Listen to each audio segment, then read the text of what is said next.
Hey everybody, it's me again. So I've owned this XYZ DaVinci Pro for quite some time now, and unfortunately I finally killed it.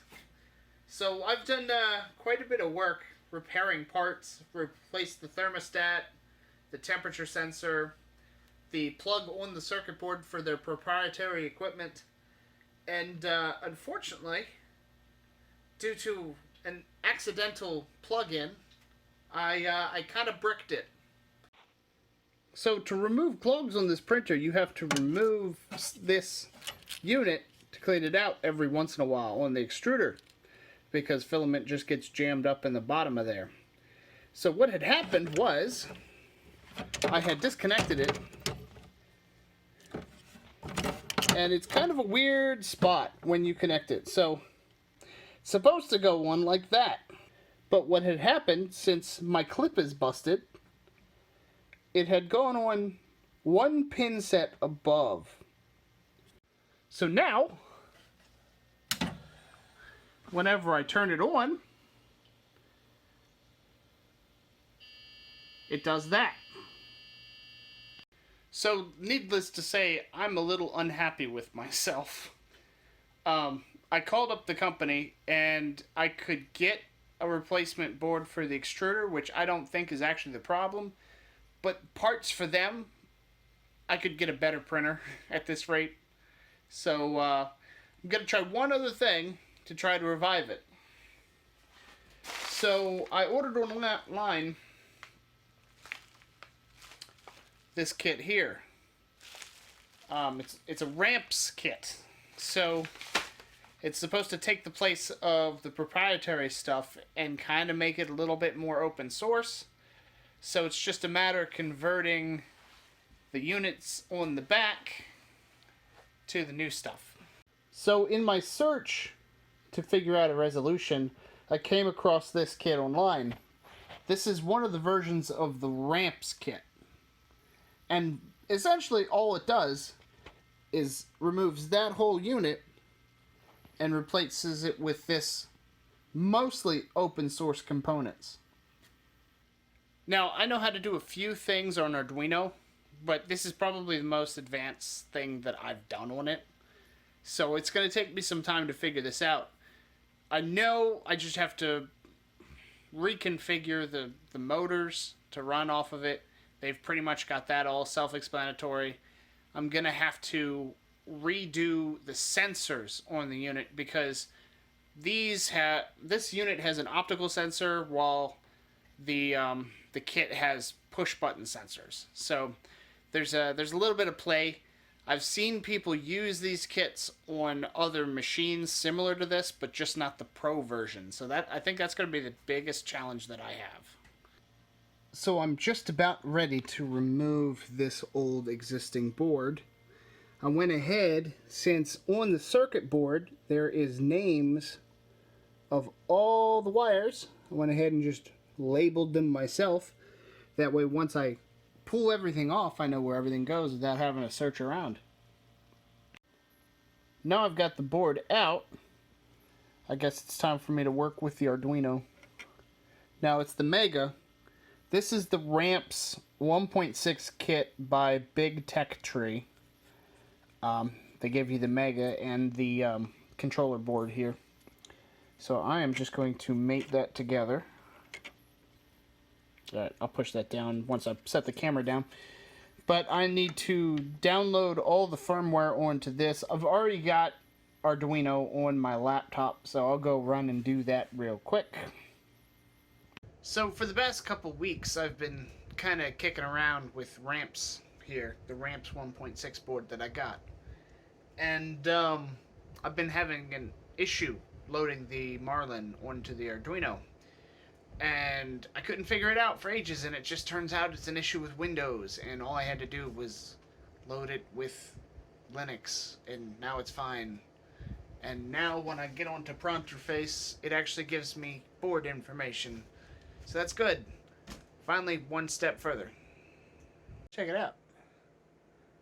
It's the actual manual for the kit that I bought. This is the first time I found it, so cool. The problem that I have right now is I just had to order wire jumpers for the kit because my kit doesn't come with them. But I need them in order to set the stepper motors. So hopefully if Amazon's accurate, they'll be here tomorrow. So far so good. Alright, so I figured I'd give you a little bit of update here. Going ahead and rewiring.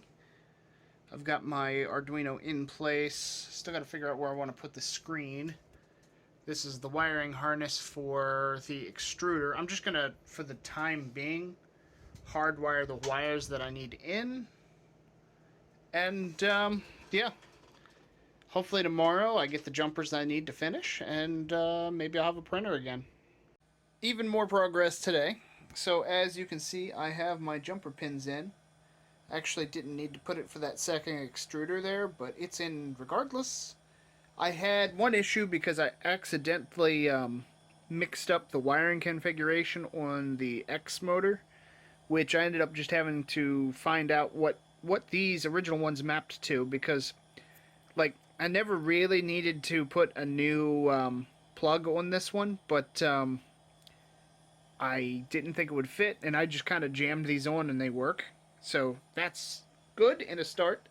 As far as the screen, I cut out a hole onto the side of the printer here, and now it is all nice and neat on the side here. So that's good to go. The power is all set up through the original power supply, which happens to be the loudest part on the whole printer.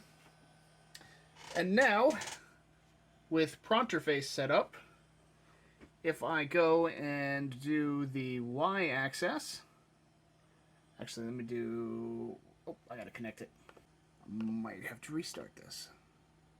Oh, no, there it went. Alright. So, now with Pronterface hooked up, and make sure I can actually set this. Okay. Set it to 100. Go back 100.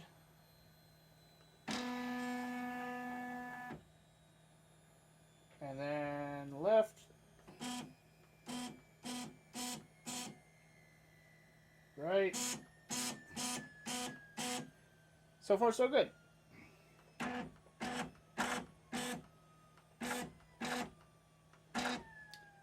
But that's what I've gotten so far. Really just got to do the end stops, which I was trying to use the original optical end stops, but I don't know if I can actually get them to work with this setup, but I will give it a shot. Back once more. So I've gotten it pretty much set up what I needed to do physically. If there's anything else I need to do, it's going to probably be all in the system settings. So, the end stops, I ended up just giving up with the original end stops, and I had a couple of these switches, and I just hot glued them in. So just using 2 out of the 3 wires, goes right down in there to the connection and the negative. Oh yeah, and I also got the light to work. So the light on these DaVincis, it's the top wire on that is 12 volts. The middle wire is ground, and in order to turn it on, you need to send 3 volts to the bottom wire. So that's how I got that one hooked up. Took me a minute to figure that one out. So I got the first G-code set up. It's heating up right now. And hopefully I've got all my settings done. I almost forgot to mention. So when I was setting up my servos to begin with, these servo controllers have a little tiny screw right there that you can set the voltage to.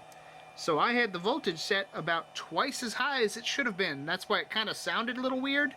And these things were really, really heating up. So now that I've changed them, they don't heat up at all. So it's been several months since I got the printer working, and I almost forgot to finish this video. So I can tell you a couple things. There's a couple downsides with this, the way I have it configured right now. The first one is there's no wireless transmitting. I can probably set it up later on if I wanted to. There's a couple Arduino add-ons you can get that will make it work. But as of right now, I have it hooked up to my home security computer, which I just use Prontoface directly from there. I send my STL files to this computer through Discord. It's just what I've got to do right now. The second biggest problem is the original screen that's on the front I don't use, which as of right now it's fine because I usually have the printer hooked up sideways anyway. And one thing I had to do because I realized originally the thing that started this whole problem was the fact that the nozzle kept clogging, and the nozzle apparently had heated up the little tiny Bowden tube when the inside of the nozzle had melted completely, and I just gave up on that nozzle altogether. Just bought a cheap one off of Amazon, which ironically I just bought another one from AliExpress, which will be here in the middle of January. That is a little bit better than the one I currently have hooked up, but I'll show you the one I have right now. So this is what I have configured as of right now. This is the original fan. I just kind of have it in there sideways. The nozzle works okay. It does have some clogging issues occasionally, but it's one of those nozzles that doesn't have the real basic tips that you can swap out. It's got a really tiny tip. The new one that I just ordered has a volcano nozzle, so that should help me quite a bit. But I guess just to finish this video up, to prove that it actually does work, I will put a time lapse in of a 3D print.